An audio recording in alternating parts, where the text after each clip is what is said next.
with Sule Boom, Titus Verhoeven, Jamari Sibley, and Keontae Kennedy. Meanwhile, for Western Illinois, they have a few guys in the transfer portal that just entered within the last few days, so a couple of guys not on the roster anymore.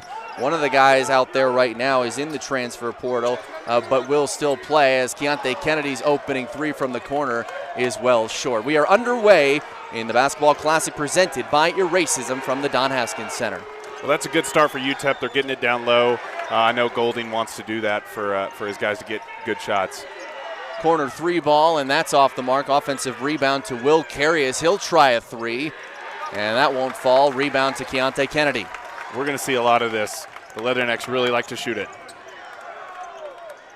And another corner three, this time from Sibley, and maybe this is due to a little bit of a layoff for both these teams. They were supposed to play on Tuesday night, but Western Illinois didn't accept the bid until Wednesday morning and had a difficult time getting to El Paso on such short notice, so the game was pushed back to Saturday as the first shot from Masner is well off the mark. He can shoot it. He tries a corner three. That one's off the mark. So both teams ice cold to start and maybe to be expected with some of the early jitters. Yeah, and I'll be interested to see how Western Illinois handles the elevation here. They're about 3,000 feet higher here in El Paso than where they're from.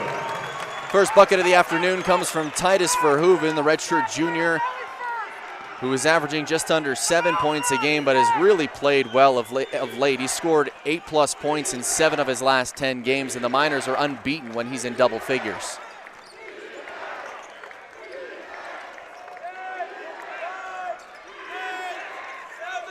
Little game of pass and catch between Tamel Pearson and Luka Barisic. Both players have played here at the Don Haskins Center before. Pearson, a transfer out of UAB, he misses that shot. And 2 minutes in, it's still just 2-0 Miners. Here's Sule Boom into the paint, and he can't get it to fall. He usually gets that call, 8th in the country in free throws made.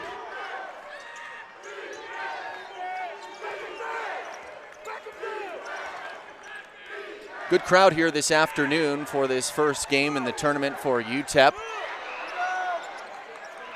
Sibley with a strong rebound. He'll push it in transition. They were offering $10 tickets for general admission, so a ticket gets you in the house, you pick your seat. The only thing you can't pick is the courtside seats. Those went for $25, and those sold out. There's Sibley with a nice reverse layup. Really nice drive by Sibley there. He's really come along here at the end of the season. Golding's really liked how he's played. The transfer out of Georgetown. Sibley in his last 3 games is shooting 53%. He's averaging nearly 8 points a game. Barisic's three is too strong, but a long rebound out to Masner. And now they get Barisic down low against Sibley, and he's swatted by Keontae Kennedy.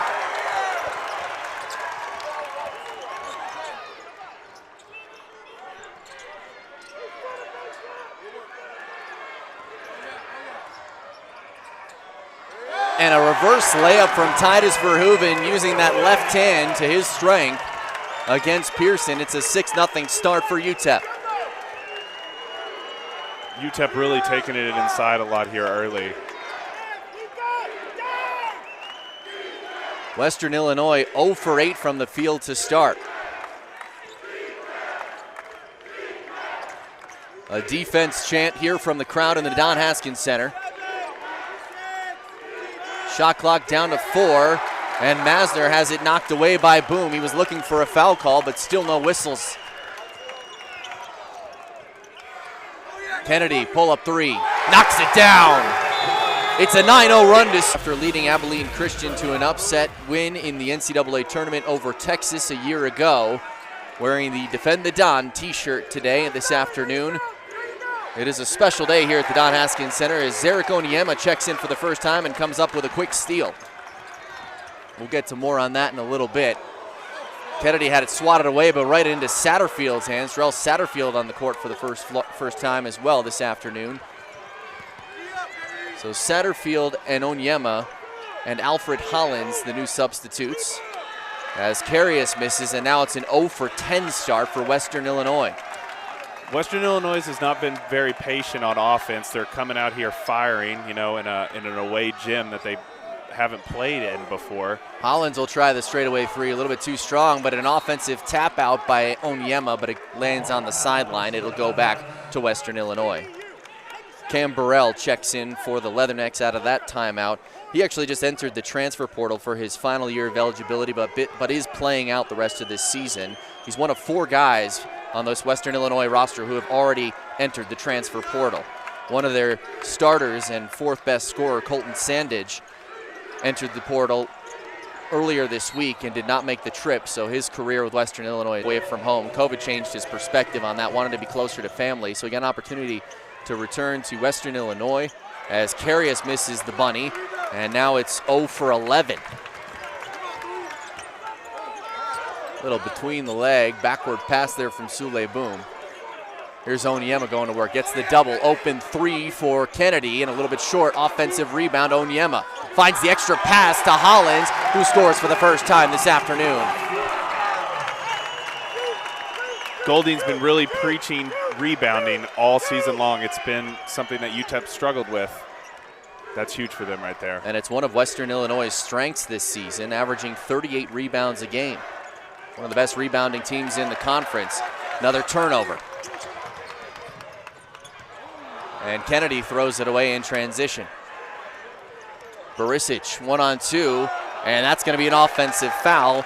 It'll go against Barisic.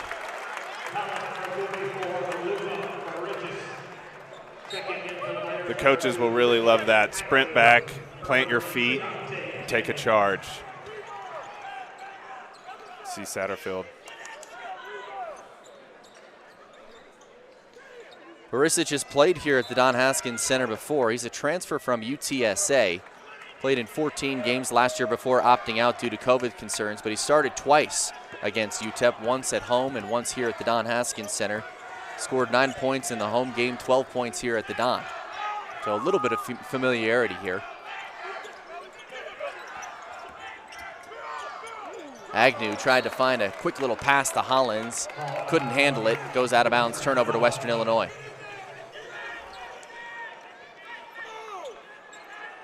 Good chance this afternoon for Christian Agnew being put into the starting lineup with Jamal Bienemy not dressed today. Agnew, a transfer from North Alabama in his 2nd season with UTEP, as Barisic rattles in and out on that 3, and it's now 0 for 12. The fans' legs here in the Don are going to get tired. For the viewers, if you don't know, here at the Don, everyone stands until the other team scores. They've been standing for nearly 7 minutes worth of game clock. I'm probably going to jinx it having said that now. Well, that one's way off the mark from Satterfield. Good sign for Western Illinois. Trenton Masner just checked back in at the scorer's table, so he should check in at the next whistle. And they need his scoring. Or any scoring at this point. Foul called underneath. It's on the floor.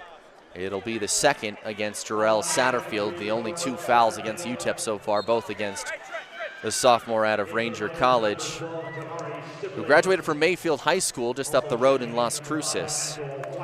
Played the last 2 years at Ranger College. Don't completely agree with the foul call there. I thought the offensive guy had good position. I thought the defender had good position. Should have let him play. Rob Jeter in his 2nd season as the Western Illinois head coach, as there is finally the first bucket nearly 7.5 minutes into this one. It's Will Carius with a 3, and then a quick turnover as UTEP wasn't paying attention. Trenton Masner checking back in after banging knees a moment ago and comes up with the steal. Emmanuel White out there for the first time, so we're seeing some guys who didn't play a ton down the stretch now getting some minutes. Looks like Masner's got a wrap on his right knee now, protecting it. Carius will try the hot hand after making the last one, but the heat check is off the heel of the rim. Sule Boom, the Conference USA's leading scorer, gets on the bucket on the scoreboard for the first time tonight. Quickly in transition, Carius the reverse lay-in. Really athletic play. Carius is a fascinating story, a graduate transfer out of Bettendorf, Iowa. He is just the 2nd player in NCAA history to play all 3 division levels in NCAA. Started his career at Northern Michigan as he comes up with a steal, which is Division II. Then transferred to Monmouth College, Division III, wanted to get closer to home after the passing of his mother. and then transferring to Division I here at Western Illinois. And he said he plans to continue playing professionally wherever he can. Doesn't matter if it's overseas or wherever. He wants to keep playing. Sibley with a nice jumper. Karius is a nice player, though. 14 points, averages a game. He just scored his 2,000th point of his career last month. And he was the team's leading scorer in his first season with the program a year ago in Rob Jeter's first season to try and get this program built. First bucket from someone not named Will Karius, and it comes from Tamel Pearson.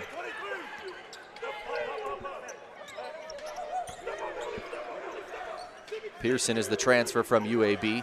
He played here in the Don back in 2020 as Sule Boom starts to heat up. First three-pointer of the afternoon from Sule Boom comes in averaging just under 20 points a game.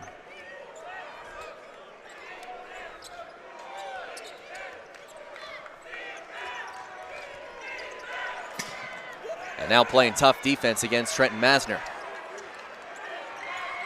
KJ Lee will try the three, and that's well off the mark, but the offensive rebound and putback for Cam Burrell. Right place, right time. That's a very tough possession. Golding's not going to be very happy with his guys there. Played great defense all the way to the end, didn't get the rebound.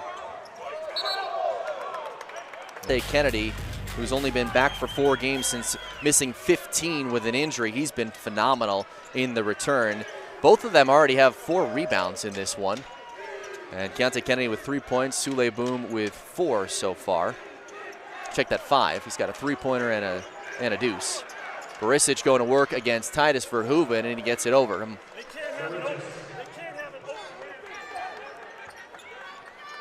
First points of the afternoon for Luka Barisic. He is originally from Croatia, but as I mentioned earlier, a transfer from UTSA, making a return here to the Don Haskins Center. And now on the other end, same matchup. Barisic gets the better of him. That was well off the mark from Titus Verhoeven. Verhoeven wasn't as patient as Barisic was, and you saw it there with the fadeaway air ball.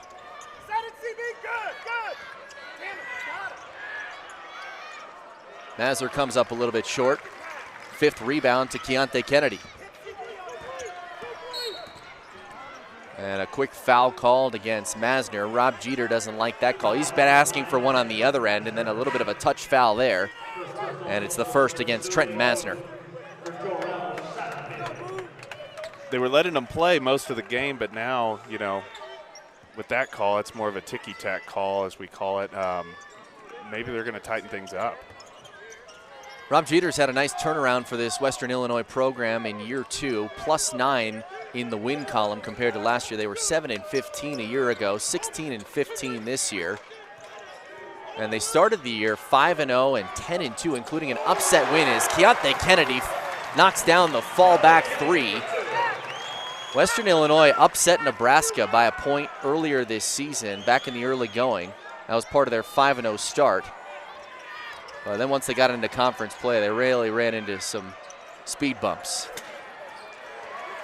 You're right, Eric. They started off 10-2. We're looking to have a great season, and just conference play was really tough for them. Saucy showing off the moves. That's one of the reasons why he's got that nickname.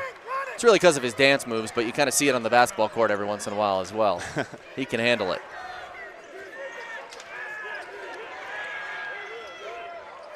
And Masner can't get the friendly roll.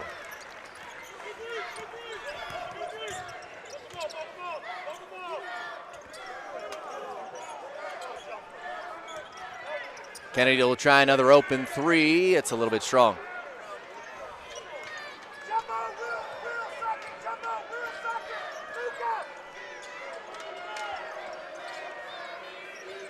Just over 7 minutes left in this first half. Miners up by 9. They jumped out to an 11-0 run. Eligibility, the transfer from Northwestern State. Will Karius is in his final year, getting one last chance to play some college basketball before he tries his hand at professional basketball somewhere in this world. Western Illinois so far is 1 for 11 from the three-point line. They really like to shoot it, and they could go on a run here. They're only down 9. It seems like it's been worse than that, Eric. I mean, UTEP's played really well here, but, you know, only with the lead by 9. I think they've had some silly mistakes on offense where they'd like to have it back. Well, they started 0 for 11 from the field. They're 0 for their last 4, haven't scored in 225. And all that considered, only shooting 21% from the field. They're only down 9. It's not the worst place to be with those numbers that you're looking at. And that was a little too fancy from Trenton Masner. Here's Agnew in transition, will take it himself, and it's an and one. They call the block. I think he was within the circle, but he was kind of moving as the offensive guy was going up. We'll see here. It'll go against Barisic. It was a great drive. Feet, yep, right inside the cylinder there. Good call. Good aggressiveness, too, from Christian Agnew. He only stands at 6'2". It was a good change of direction. You know, the defender thought he was going to come through him. He kind of stepped to the side. And he went in hard against the 6'10" Luka Barisic. Not afraid to draw that contact. Completes the three-point play. And Christian Agnew has his first 3 points of the afternoon in his start. Fans wanted a call there, but Pearson gets the floater to go over Onyema. A lot of ISO ball from Western Illinois. They're just clearing out one side and playing one-on-one. UTEP has a good help defense team. They play man-to-man help defense, so we'll see how that matchup goes throughout the game. Agnew steps into the jump shot and knocks it down, and when he gets open looks like that and can hit those shots, that's when he becomes a totally different player. Joe Golding said earlier in conference play back in February, he was just taking some bad shots, and that's when they couldn't play him as much. But his defensive tenacity, when he gets an open look like that, you see what kind of player he can be in the lineup.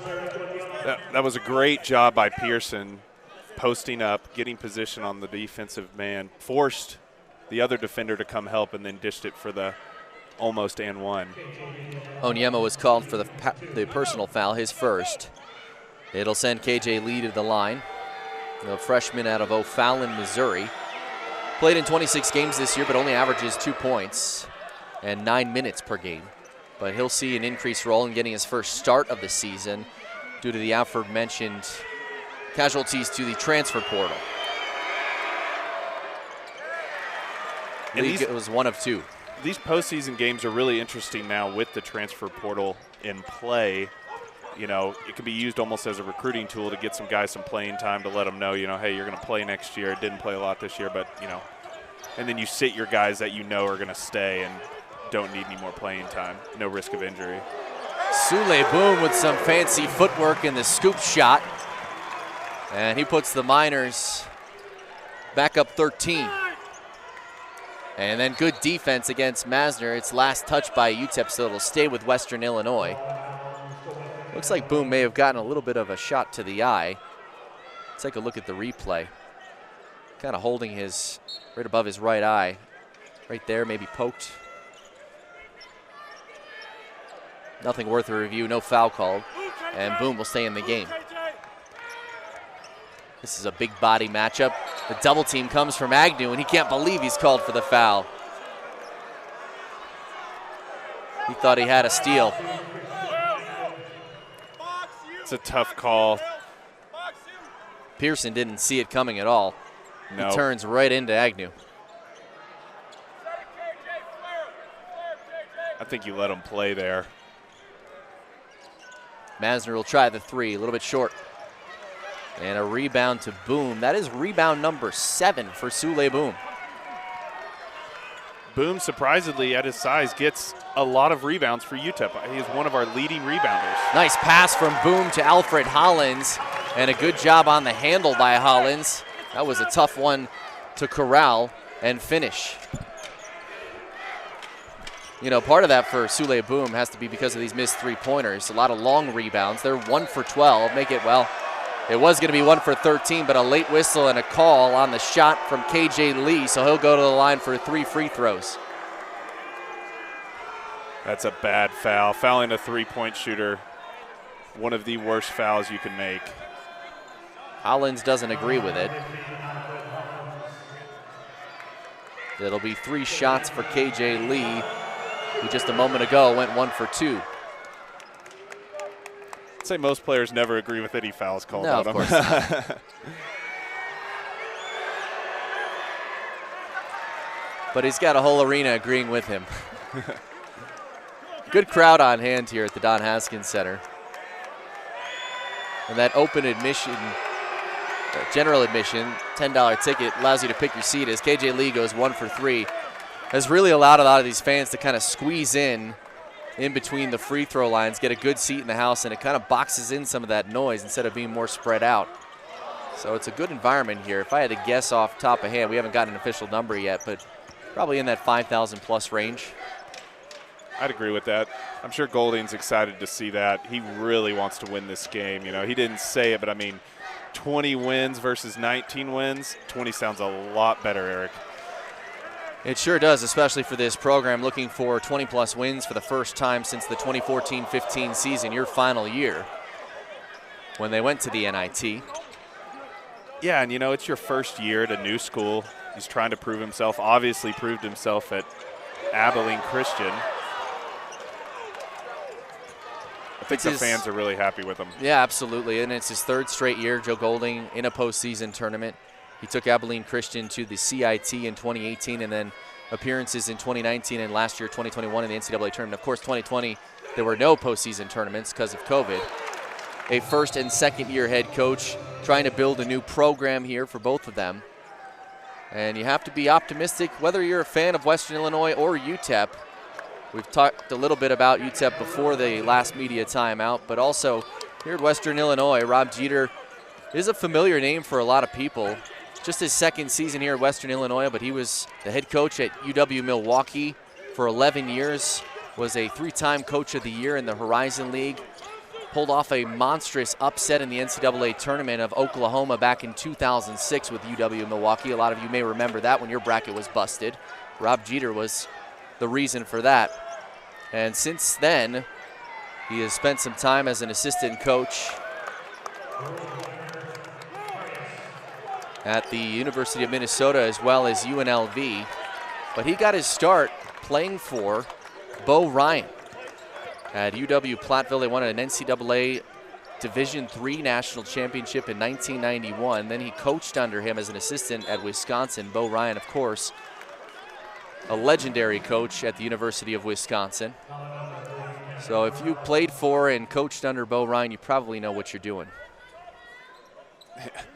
Definitely so. Bo Ryan, obviously very successful at Wisconsin. Great coach.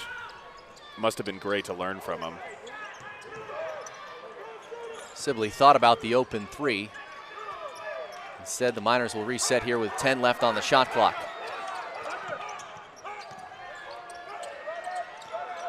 Boom thought about taking one from the star. Instead, steps into the paint and gets a nice roll on the floater. Sule Boom up to 9 points. Not a single player on the floor in double figures yet. Boom the closest with the 9. Some pretty good scoring distribution for the Miners. If you're Western Illinois here, you really want to cut down this lead before the half so you're not down, 10 plus going into half. Give you a little confidence boost going into the second half. Sibley going to work against Burrell. Draws a double team. Someone's got to be open. It was Cam Clardy, but they never got it to him. Shot clock down to 6. Boom will drive it into the paint with the left. That's pretty. Sule Boom just has a knack for scoring anytime he's around the rim.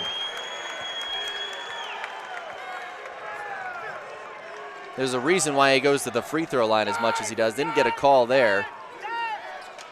But he finds his way to the free throw line a lot, and it's because of drives like that into the paint.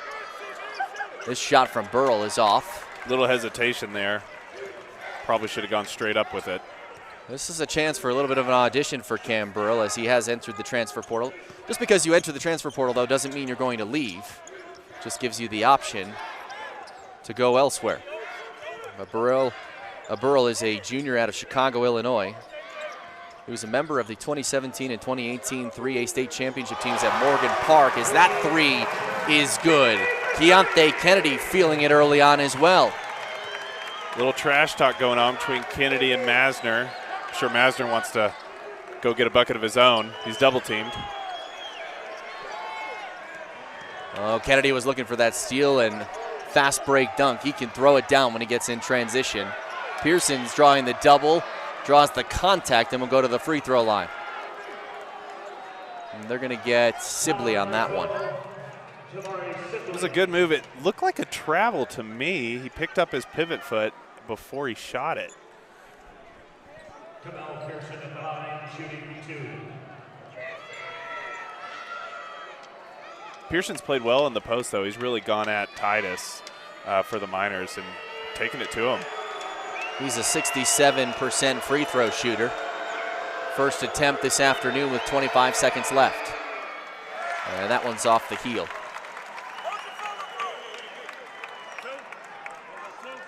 Pearson is a beast on the glass. He had 71 offensive rebounds in league play, second best in the Summit League. He averages 6 a game.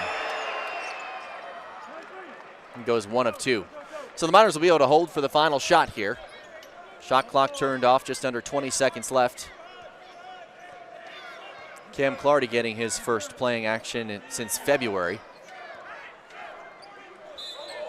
Masner thought he had a clean steal and instead a whistle. And the Miners are in the single bonus. This will be a 1-and-1. It's also the second personal against Masner. Take another look. Oh, he reacted right away. He thought he had it. Picked the pocket. Did not like that call. Take that back. It was the Leathernecks who are in the bonus. The Miners still a couple of fouls away, so just the possession here. 3 seconds left. Crossover 3 from Sule Boom. It's off the mark, and that'll do it for the first half. Miners with a 15-point lead, trying to extend their season and get to that 20-win mark and keep it going. Looks like they're going straight to the post with Pearson. And a very quick whistle. Not a lot of fouls in that first half. Only 12 total between the two teams, but an early whistle here, and this one will go against Titus Verhoeven, his second personal. You know, it's tough. Different refs have different standards in how you can guard in the post when you're getting back down. Carius gets it going early with a 3. That's a good sign for Western Illinois. He's now into double figures with 11 points, 4 of 9 shooting this afternoon. But after starting 0 for 11 from the field in that first half, they got their legs under them here to start the second. And it gets it down to a 12-point game.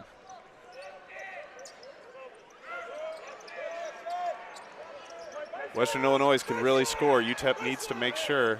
Verhoeven going with the non-dominant right hand. Keontae Kennedy knocks it away. And now he'll spot up for 3, try and finish it off, but he's too strong. But an offensive rebound to Sibley, and he's fouled.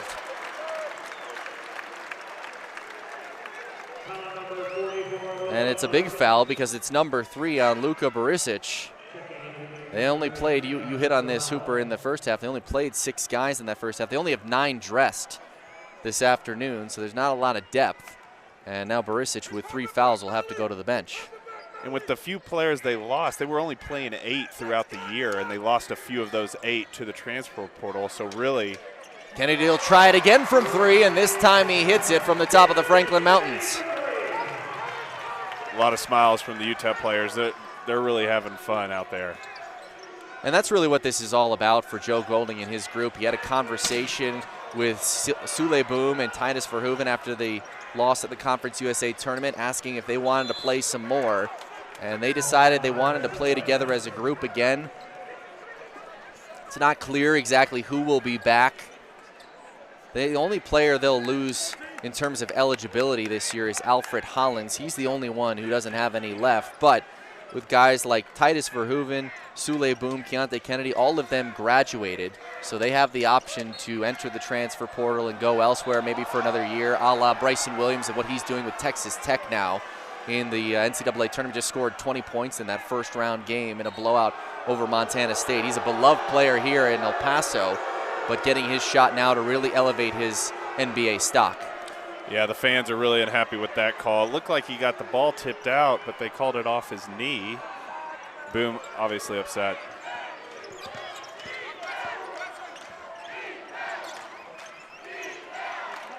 Somehow, some way, Trenton Masner, their leading scorer, still hasn't scored. It's been all Will Carius, but there's an illegal pick.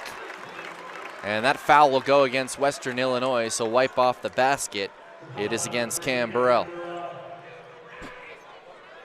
I think that's a good call. Back to what you were saying, Eric. I mean, these guys playing, it means a lot, you know, to the coaches when your players want to play in these sort of postseason tournaments. If it's not the NIT, not the NCAA, and your players, you know, they kind of vote to play in these things. I've been on teams where we voted not to play. You know, guys just were done. Seniors, you know, they're done. But it's really nice seeing the guys out here competing in the postseason.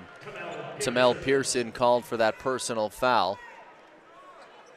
He was getting worked down low by Titus Verhoeven.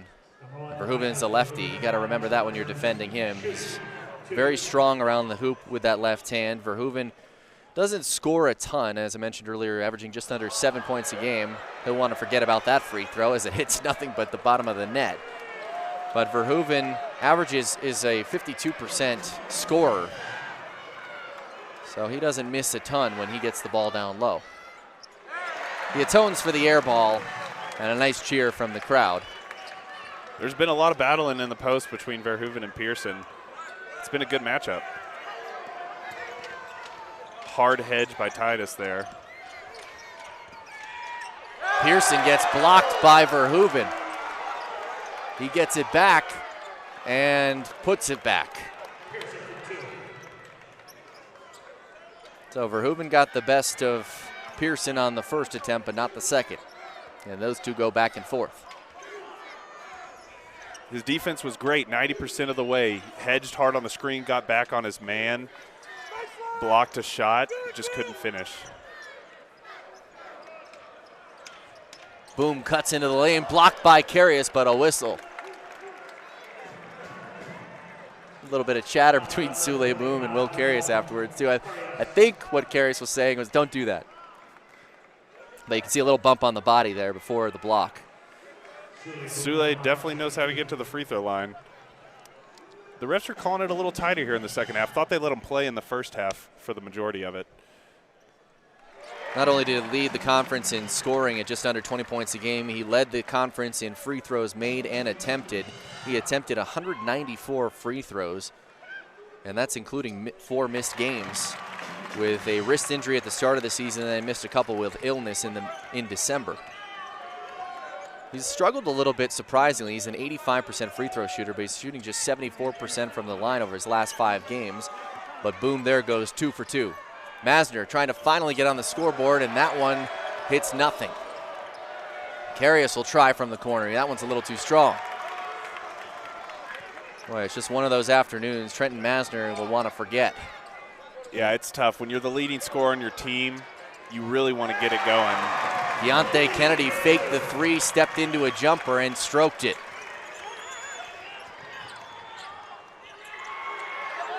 Pearson will try a 3. That's short. That was just his 7th attempt from 3 all year. He's only made 1. And Kennedy went in for the big dunk, but he stepped on the sideline, and that erases what would have been a highlight-worthy play.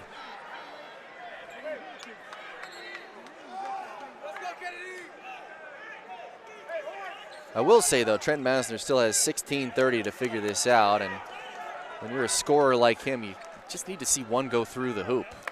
This and team maybe that'll get him going. They average 76 points a game. They're about 50 off of that right now. I mean, they could go on a run. Plenty of time.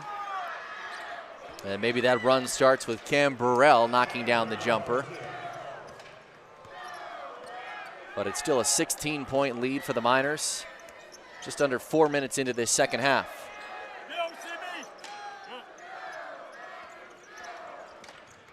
Agnew's going to get called there.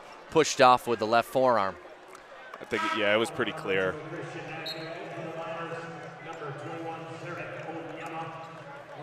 Bring a couple substitutions in. Jarrell Satterfield, Alfred Holland, Zarek Onyema check in for the Miners. Deontay Kennedy and Sule Boom stay on the court. Looks like Golding's getting a lot of his guys playing time here. part of the recruiting pitch now with the transfer portal. Burrell hits another shot from the same spot, back-to-back buckets for Cam Burrell. He only averaged 3 points a game coming into this afternoon. The 6'7" out of Chicago, Illinois. Hollins will try to answer with a jumper of his own, and he hits. This is the end of the collegiate career for Alfred Hollins, a graduate transfer from Oregon State, where he made 53 starts in 96 games in the Pac-12 as Keontae Kennedy swats it away. And now the Miners in transition. Boom. Thought about the three, instead looks underneath. His pass ends up going off the front of the rim. Oniem able to corral it, but then loses it to Masner. I think they got a little excited there after that block. And now it's stolen away by Boom. Behind the back dribble, pass to Hollins, and he finishes with the left. What a pass from Sule Boom.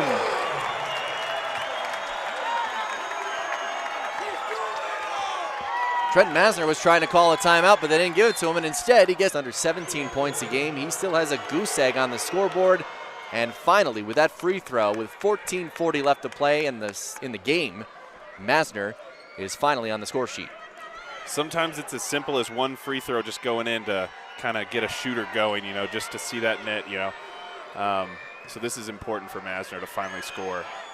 He is a 72% free throw shooter, and Hooper, you and I were talking during the timeout. It looked like he was heading towards his coach, Rob Jeter, to call a timeout after that big play from Sule Boom to Alfred Hollins, but the timeout wasn't granted, and you were wondering maybe if that was a intentional design there on the play. Yeah, it almost looked like a trick where you cross half court, call a timeout, the defense maybe stands up, and then, oh, goes and drives. How about another dime from Sule Boom to Alfred Hollins? That is assist number 6 for Sule Boom. He's 4 assists away from a triple-double.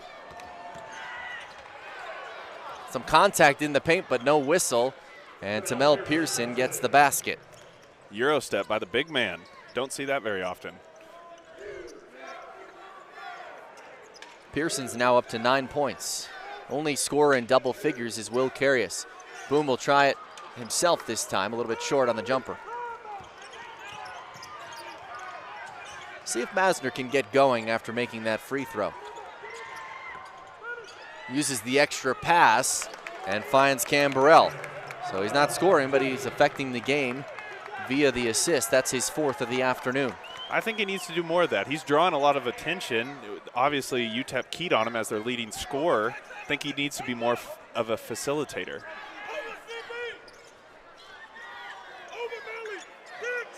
Boom down low to Hollins, and Hollins changed his pivot foot. He did.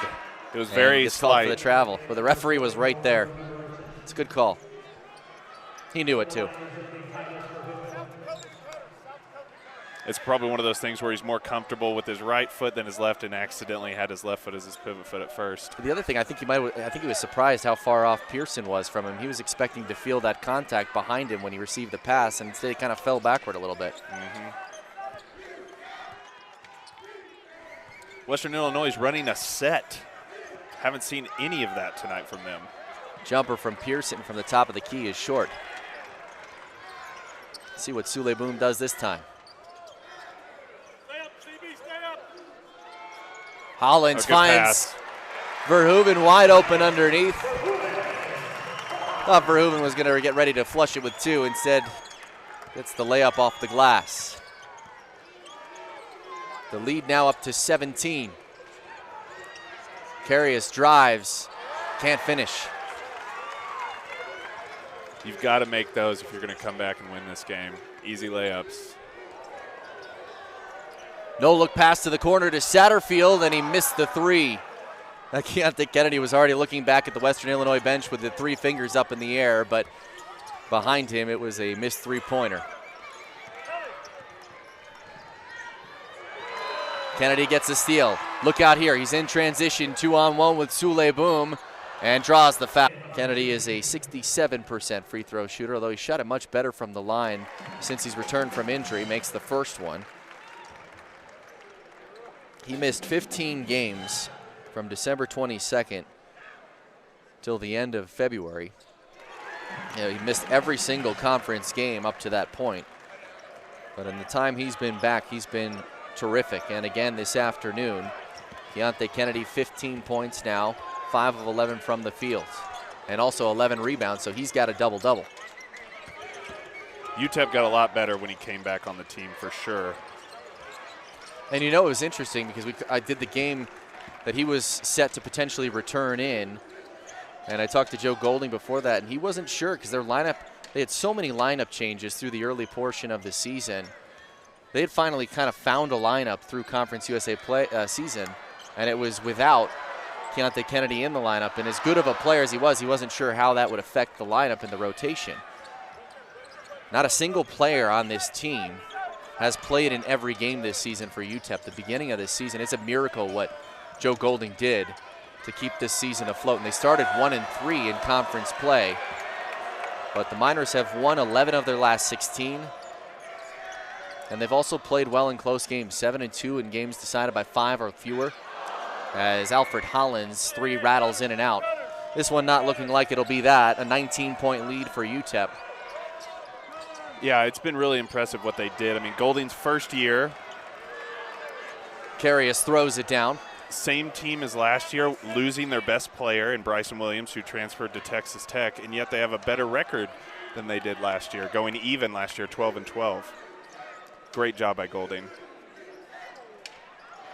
Hollins a little bit strong. He's getting a lot of shots up this afternoon. That was his 9th field goal attempt. He's made 5 of them.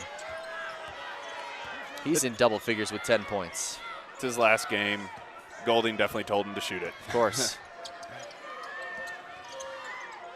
Hollins will be remembered in his one season by a lot of Miner fans. He had that tip-in buzzer beater in the win against FAU here at the Don Haskins Center that sent this place into a frenzy. It made its rounds. It was on ESPN's SportsCenter top 10 plays. I believe it ended up at number 3 in that top 10. And it was also one of the signature wins for Joe Golding. FAU was near the top of the CUSA East standings at the time. And it was one of their biggest wins at home until, of course, they upset North Texas in the season finale, regular season finale here back in the beginning of the month. Yeah, they really finished the season strong, beating North Texas, the #1 team in the west side of the Conference USA tournament, and beating La Tech at La Tech. And they gave UAB a run for their money, had a halftime lead in that one the week before they beat North Texas, who, of course, then went on to win the Conference USA tournament. Got knocked out by Houston last night. I thought there was a chance they could win that game, but Jelly Walker, their leading scorer, had a tough time from beyond the arc. I believe it was just 1 of 11, made his last 3 at the very end of the game. Offensive rebound from Christian Agnew.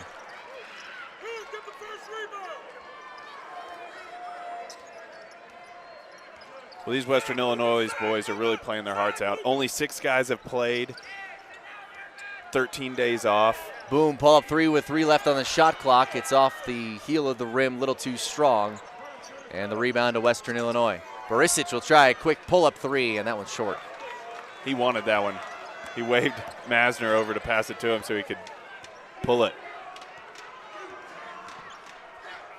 Well, it's been more than 3 minutes since the Miners have scored. Boom trying to change that. That one's a little too strong. They've missed their last 7 shots. And that's going to be a block. I thought they were going to get the offensive foul, but it'll be Keontae Kennedy called for the block. He was still moving. Yeah, his feet were moving. It's definitely not a charge. We'll see the replay here. That would be a block.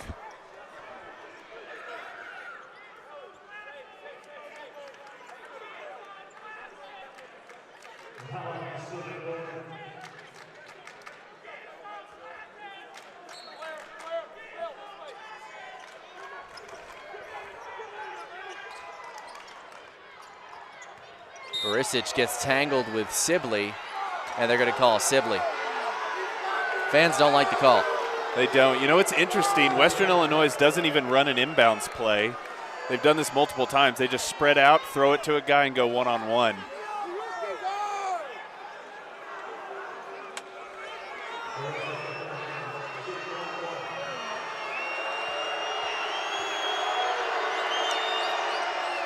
Crowd getting a little lively yeah, now. loud boo from the crowd there, trying to rattle Barisic. That's also a big call because that would have been number 4 on Barisic. He's managed to hang around with 3 personal fouls. And you've touched on the lack of depth. They're just playing 6 guys here this afternoon. They can ill afford to lose him if they want to have any chance of getting back into this one. Still some time, though. 8:25 left to play. Deficit is 13. Miners in a bit of a scoring drought, and it's a 6-0 run for Western Illinois. And now turnovers, chance to extend it.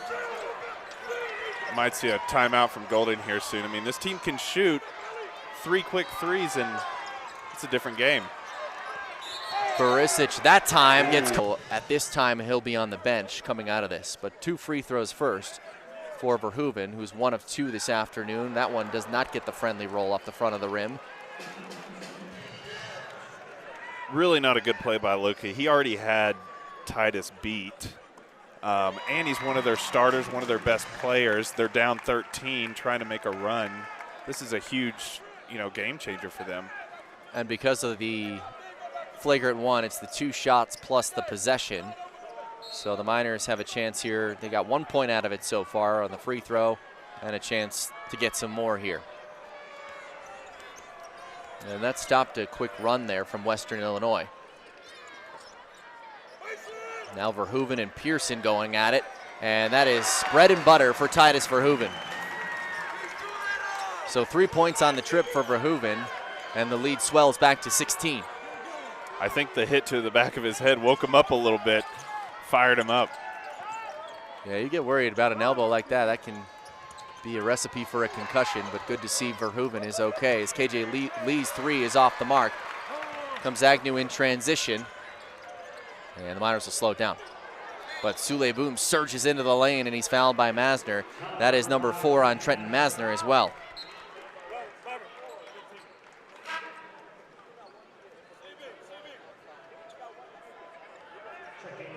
Sule's really played well tonight. 3 assists off, I believe, from a triple-double. Boom with 13 points, 12 rebounds, 7 assists.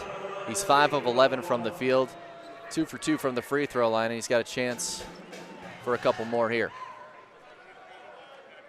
This will be the 1-and-1, so if he makes the front end, which he does, that's a good sign if you're a Miner fan to see Sule shooting the ball well from the free throw line again. I mentioned earlier, he's a near 90% free throw shooter most of his career. That dipped down to 85%. I know it sounds silly saying dipped down to 85%, but he was just 25 of his last 34 coming into this afternoon, which is 74% if you don't want to do the math. He must not have liked that gym in Frisco.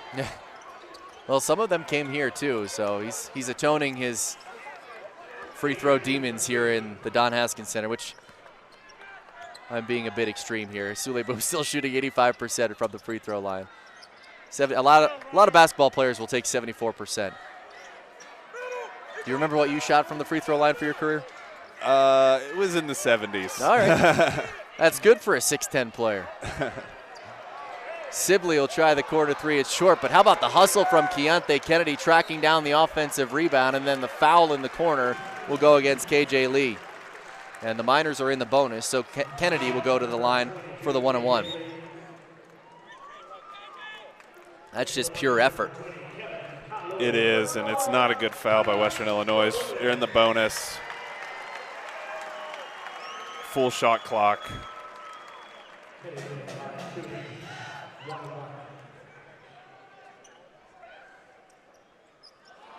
And he misses the front end, and then Sibley's called for the over the back against Barisic. Good box out by Barisic. See Golding there wearing the Defend the Dawn shirt. You know, that's one of the things I think that has really allowed Miner fans to adopt and embrace Joe Golding in his first season. The day that he was introduced just under a year ago, he talked about bringing life back into the Don, waking the Don back up. He has so much respect for the Bear, Don Haskins, and his 719 wins, as well as coaches of the past. He's got a close relationship with Coach Floyd, Gillespie. You get on the line, he really has done his research. He grew up in Wichita Falls, Texas, rooting for the Miners and watching the Miners play.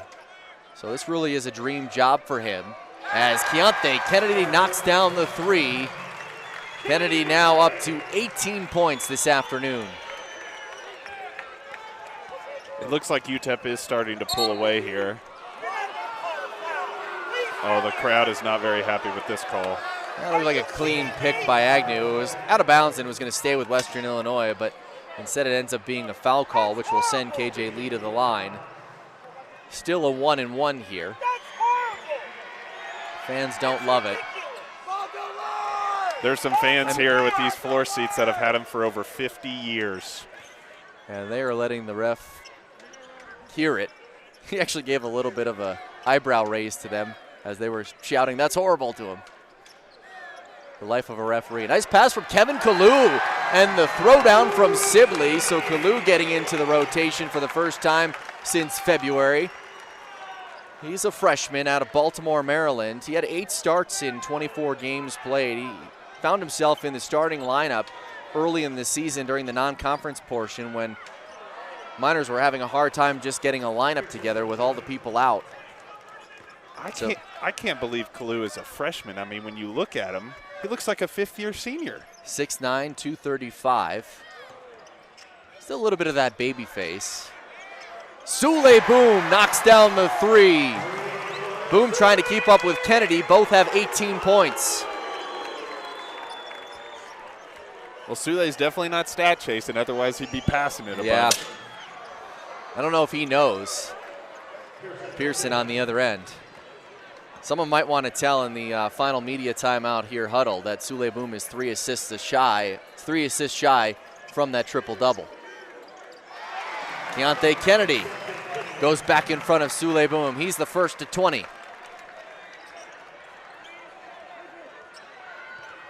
And now the lead is 20 for the Miners, 69-49. Carius with some fancy reverse layup there. I thought he was going to get the roll there for a moment. There's a lob to Sibley, who throws it down. There's assist number 8 from Sule Boom and a big smile. He waves on the crowd. He is soaking this in. Miner fans are hoping he'll come back again for another year, but we'll have to wait and see on that one. In the meantime, what a lob from Sule Boom to Jamari Sibley. You're watching the Basketball Classic presented by Eracism. The faithful here at the Don Haskins Center are having a good time this afternoon. Miners leading 71-49 over Western Illinois with 4:25 left to play. The highlight of the game happening just before that TV timeout. Sule Boom, a lob alley-oop to Jamari Sibley, and now just 2 assists away as Trenton Masner finally hits his first field goal of the afternoon, 1 of 9. And that three-pointer gives him 4 points this afternoon. What a relief off of his chest to finally.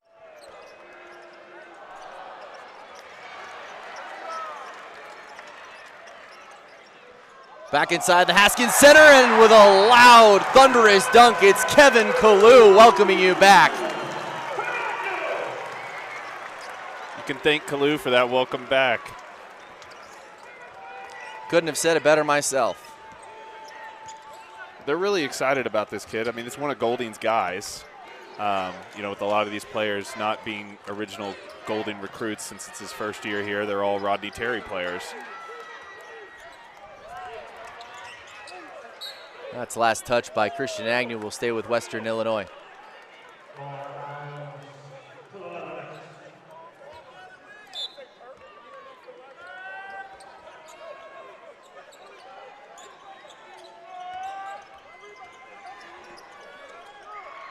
Nice feed underneath from Carius, but Pearson needs to have a discussion with the rim. Couldn't get the friendly roll.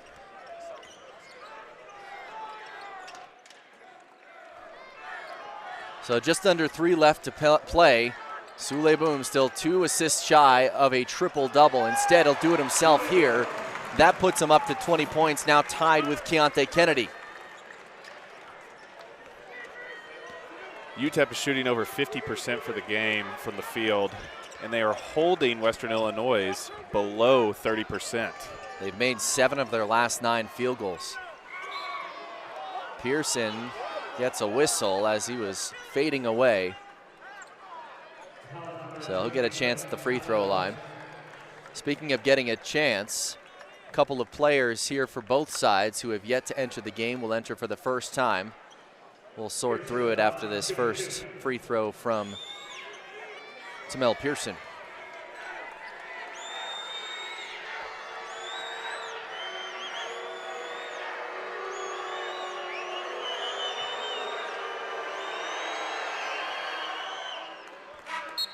So checking in for the first time today, a couple of Miners, Bonki Maring, as well as Keza Jifa out of France.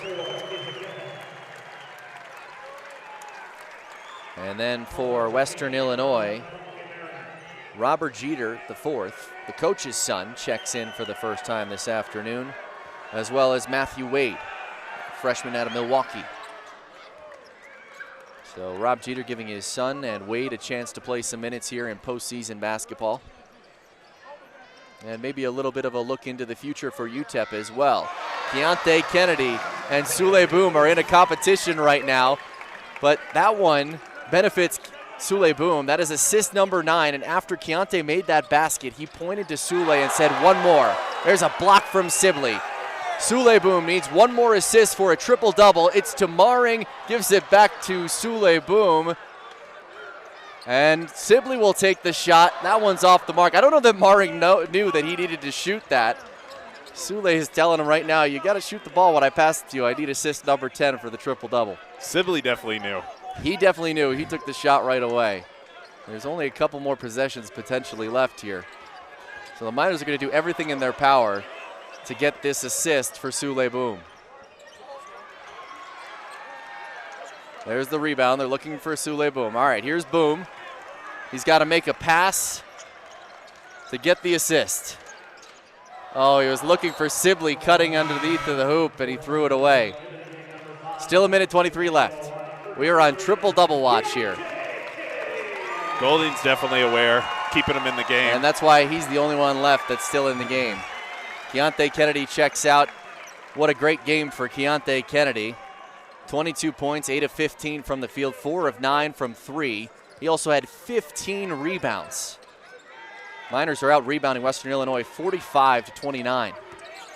But Sule Boom is the lone starter still in the game. He needs the one assist. And Sibley as well. Offensive rebound by Wade, but he can't get the putback to go. The rebound to Jifa. Fans know. The fans are standing up. Passed out to Sibley, knocks down the 3! There's the triple-double for Sule Boom. It's the first time a Miner has gotten a triple-double since March 14th, 2006. It was Jason Williams.